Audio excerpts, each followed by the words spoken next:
shorter Nürburgring, of course, using very little of the old 14.5-mile ring, but it's a limiting track for the less. A 4-hour race, it's over kites. We've got a slight threat of now they're on the rolling lap. The top GT2 qualifier is the Viper of Olivier Beretta and Philippe Gache. The Justin Bell Mark Duez Viper qualified third in that class. We've got 16 911 GT2 Porsches here on their home ground, but as they come down to the start-finish line, it's a clear start. Mercedes and McLaren 5 abreast as they go down into the first corner. Bernd Schneider is nosing ahead. There they are, the great phalanx down into the first corner. Schneider on the right, Nannini on the left, and it's Schneider who's got through first. Schneider leads. Where's JJ Leto? He's in about 4th place. I think we've got Mercedes 1, 2, 3. The 3 Mercedes have engulfed the 2 white McLarens. It's Schneider, then it's Nannini, then it's Klaus Ludwig. JJ Leto is in 4th place. The other Peter Cox white McLaren is 5th. Then we've got one of the Gulf McLarens. The rest of the cars funneling around the circuit, and Schneider is indeed ahead. Alessandro Nannini locking up a brake, a little puff of rubber smoke. JJ Leto in 4th place trying to fight back Cox, and it's Jean-Marc Gounon in the Gulf McLaren who's in 6th place. Then Jan Lammers up in 7th place in the little Lotus. We've got Bob Wollek 8th. In 9th place, it's John Nielsen's McLaren. Remember, this is really 2 races in one because the GT2 championship battle matters just as much. We've got all those Porsches fighting there, but it is a Viper at the head of that queue. I think it must be the Beretta Viper ahead of one of the yellow Marcuses, driven by the Dutchman Cor Euser. Yes, there they are, the white Viper with its thick blue stripes, the Marcos right tucked into its boot lid, and then the trail of 911 Porsches pursuing it as the cars come round into the final section, brings them into the Coca-Cola curve, which is what the final hairpin is called. And the German crowd here at the start-finish line standing up to see 3 silver Mercedes, 1, 2, 3, leading. It's Schneider, from Nannini, from Ludwig, then all the McLarens, JJ Leto and Peter Cox in the 2 white Schnitzer cars, then it's Jean-Marc Gounon in the pale blue and orange of the Gulf colours, and then Jan Lammers in the little yellow Lotus.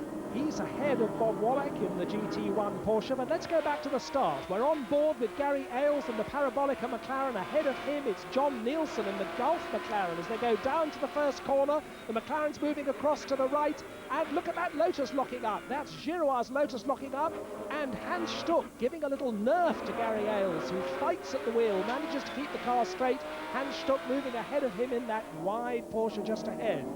And that's Luca Badoer's Lotus going all wrong over the curbs at the Vidal chicane. The car landing with a tremendous thump. Another Lotus in trouble. That's Sandy Grau in the Taiwanese entered Lotus, and he's pulling right off the circuit and seems to be destined for retirement. And already lapping the back markers are these flying Mercedes. Mercedes 1, 2, 3, McLaren 4, 5, 6. A great battle developing for 5th place between these 2. That's Peter Cox in the number 9 McLaren. That's the white Schnitzer entry, and behind him the blue and orange Gulf McLaren driven by Jean-Marc Gounon. Both of these drivers using every inch of the road and some of the curbs in their battle, and the back markers are going to start to be a problem pretty soon in this race. It's a twisty circuit, and the little GT2 Porsches are already starting to get in the way. There's one of them with Cox going round it, getting a bit offline, getting very sideways, and that was almost Gounon's chance, but Cox managed to get the door slammed before they came through that long, tight right-hander which finishes the lap. Now they get on the start-finish straight on, down the hill towards the first corner. Now we see it again in replay, and the Porsche being lapped is on the racing line. Both McLarens have to go offline where it's very slippery. Look at Peter Cox sawing away at the wheel as he tries to keep the car pointing in the right direction, tries to keep the door shut on Jean-Marc Gounon. Now, this is Justin Bell, lying 3rd in GT2 in the Viper. He's battling with the British enter Jeff Lister, John Greasley, 911, going right over the curbs at the chicane himself, and that's not going to do these cars any good. If they keep running over the curbs, the Porsche managing to stay just out of touch of the Viper. We see it again. Now, look at this Viper taking off right up and bangs down once more. That must have done some damage, I would have thought, to the underneath of that car. Meanwhile, look at this battle for 3rd place, Mercedes versus McLaren. It's still Schneider first, it's still Nannini second. This is Klaus Ludwig in 3rd place in the red mirrored Mercedes with the red mirrored white McLaren on his tail of JJ Leto. That's the Justin Bell Viper. in the pits, I think, probably looking at that damage as we ride with Gary Ailes in the Parabolica McLaren, working his way past the back markers. He's chasing up on the tail of one of the Lotuses, has a little look at the inside as they go into the chicane. It's Fabien Girouard, the Lotus, ahead of him as they go into the tight, long right-hander that takes them back onto the start-finish straight. The Lotus easing away, and Justin Bell rejoins the race. They've worked on that Viper as Alessandro Nannini's Mercedes goes by, and now we've got this battle for third place. Mercedes, McLaren. JJ Leto working hard through the traffic in the McLaren. Just in front of him, tantalizingly out of reach, he can see the silver wing of the back of that Mercedes. They're coming up now themselves to pass Justin Bell. Mercedes, McLaren. Justin Bell gets a grandstand view as the two McLarens go by, pursuing that Mercedes. Great GT racing here at the Nürburgring. And they move away from the V10 GT2 Viper, goes storming down that back straight up to about 185, 190 miles an hour. Past goes the Gulf McLaren now. Justin Bell keeping well out of the way, goes over the curves once more. He's going to have to be careful not to get more damage. That's a little GT2 Porsche spinning just in front of the Black Dams Panos, which has to take enormous avoiding action. That's Eric Bernard in the Black Panos, entered by the French team. But meanwhile, the yellow mirrors on that Mercedes say that that's the leader. The leading GT1 car has just lapped the leading GT2 car. That's the Viper of Olivier Beretta.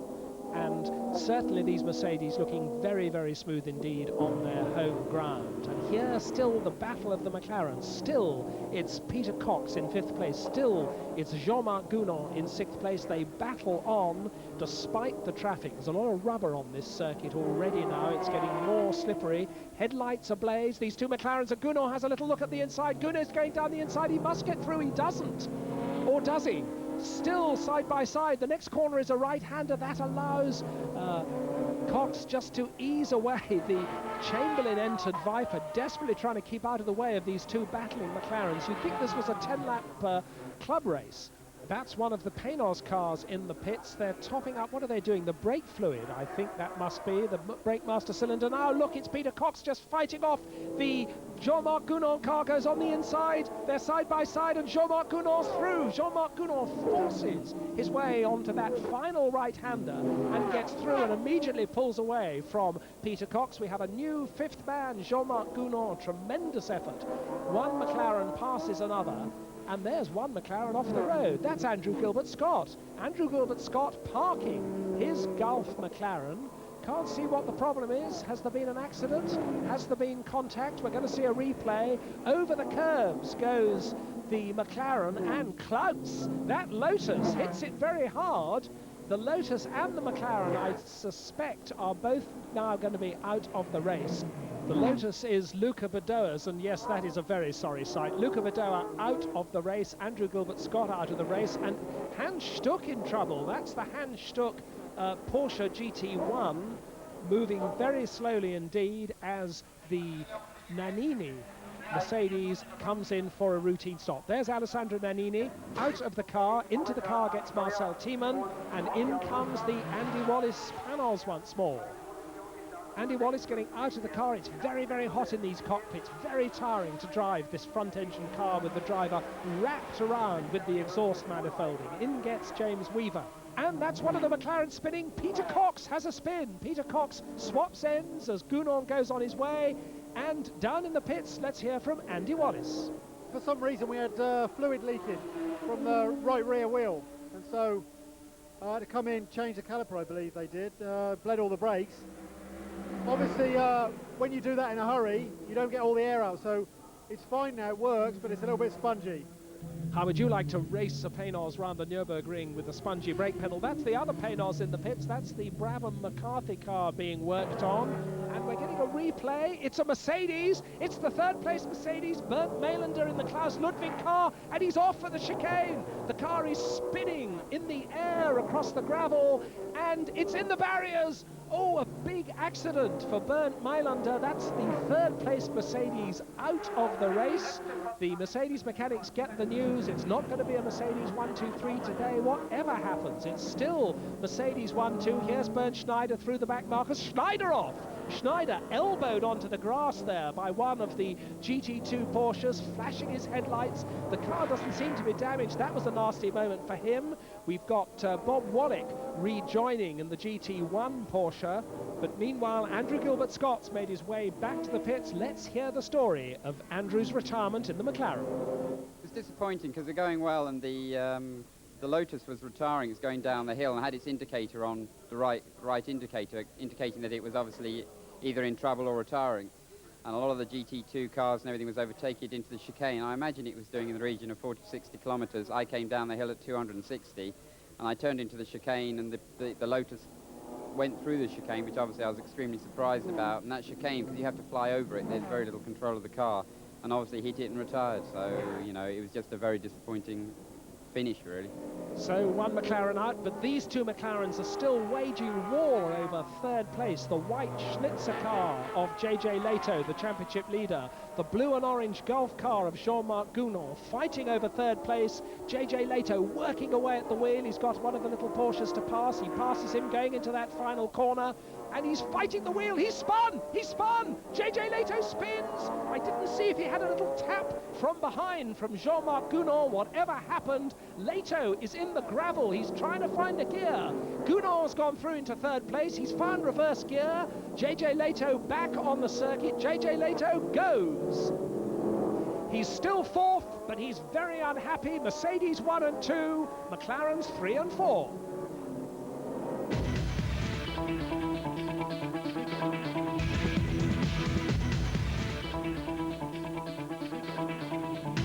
Welcome back to the Nürburgring. Mercedes still leading in a GT race that's been packed full of incident. Let's get straight to the commentary box and Simon Taylor.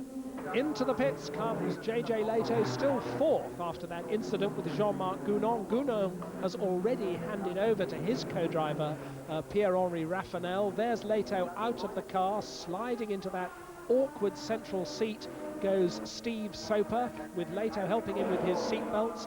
And that is Chris Goodwin waiting to take over from Gary Ailes. Their car now lying 8th. But let's hear from JJ Lehto. JJ, we saw you spin. Can you tell us what happened? Yeah, Gunnar just hit me in the back, you know. Very simple. There was definitely contact. You know, it's not a place to spin, you know, without the hitting. It was so clear that he hit me in the back.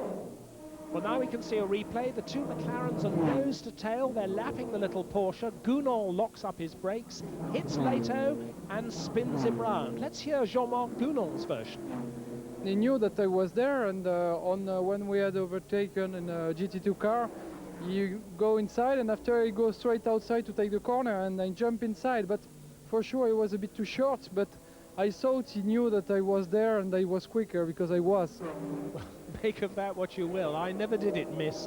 But Gounon's car, with Pierre-Henri Raffanel at the wheel now, is in third place. There it was, just ahead of the little yellow Lotus of Jean-Denis Delatraz, and they're now fighting over that third place. The Lotus has come through very well, and this is the Lotus coming into the attack. Once again, they're lapping one of those little Porsches. They go into the final corner. The McLaren moves across on the Lotus, and now it's Raffanel's turn to spin, and off into the gravel goes Jean-Denis Delatraz in the Lotus. And the Lotus's race seems to be run. But there is Jean-Marc Gounon walking away from his pit. He's going towards the BMW tent. Now, let's just have one guess as to who he's looking for. He's talking to JJ Lehto. He saw me, but I was nearly behind. Well, that's looking like an explanation and I think an apology. And JJ Lehto, I think, being pretty philosophical about it. JJ Lehto, the consummate professional, there's nothing he can do about it. His car is still out there in the race. And in fact, there it is.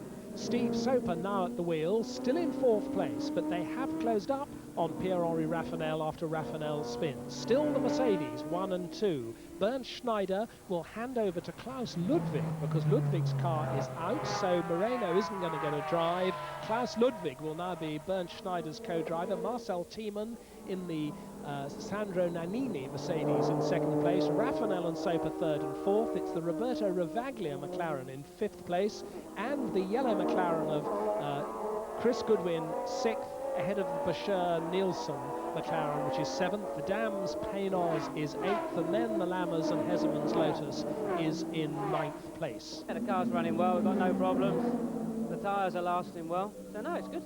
Yeah, we got quite a good setup, I think. A little bit of oversteer, it's good.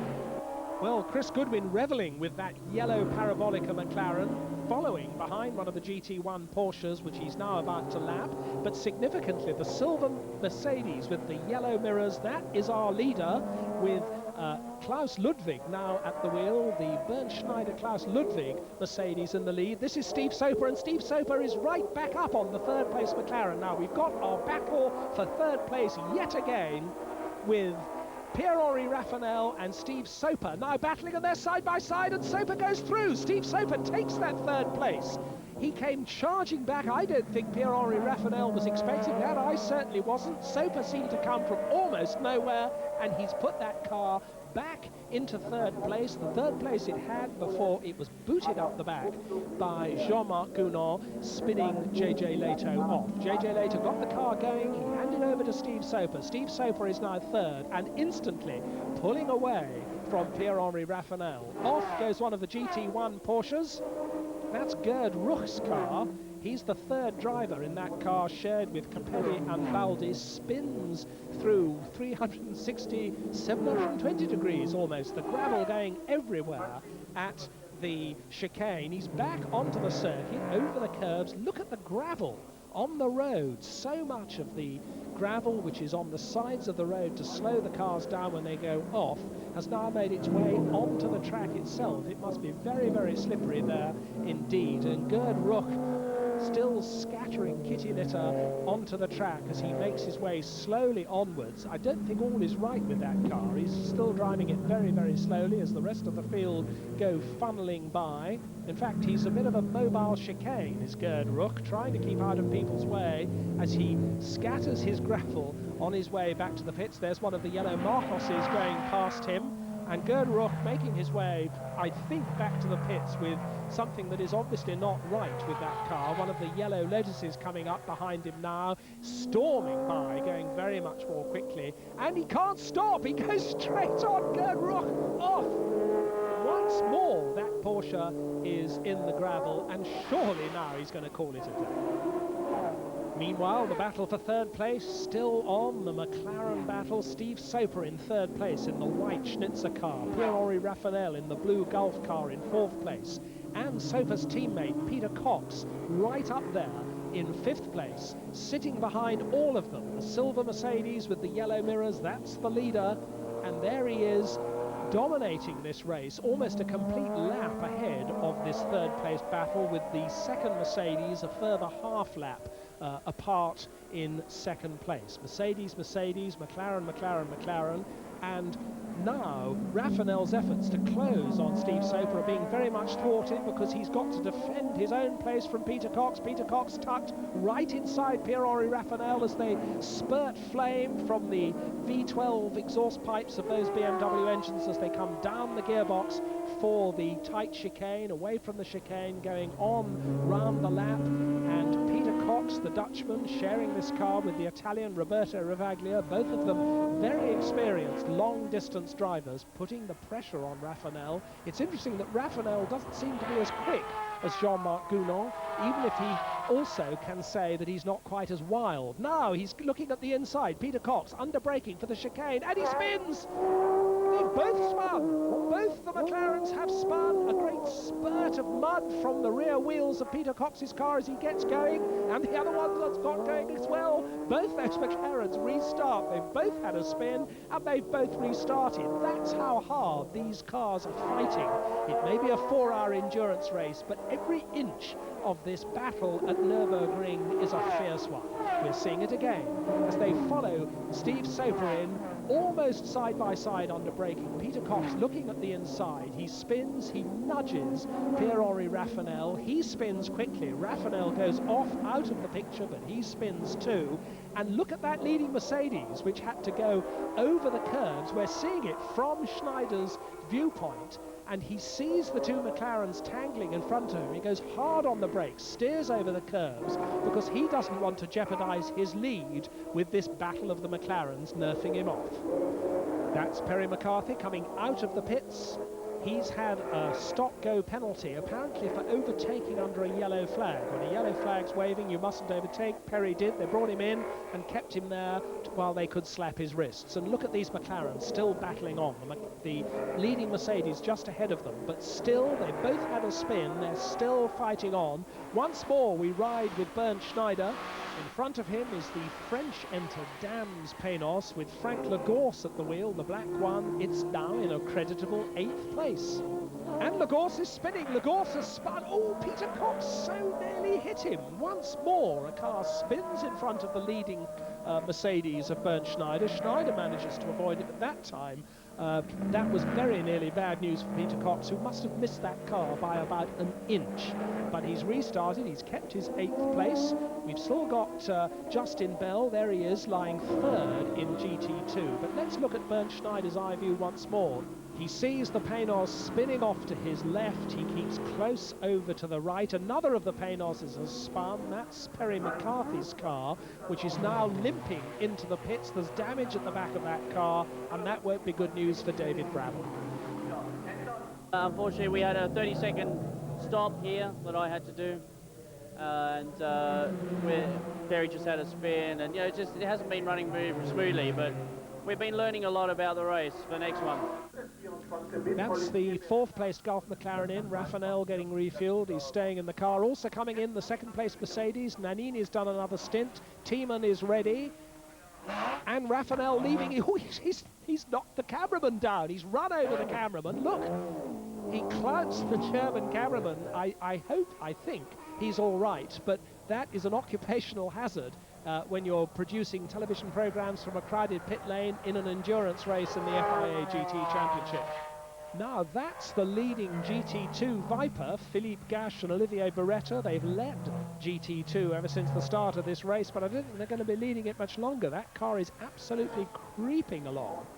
There's the German cameraman, he's okay, but Michael Caine of the Gulf team is not pleased with him, giving him quite a ticking off. And there's our new GT2 leader, Claudia Hurtgen in the Rook GT2 Porsche. Gary Ailes watching the race. Of course, his teammate Chris Goodwin is still doing well in that Parabolica McLaren.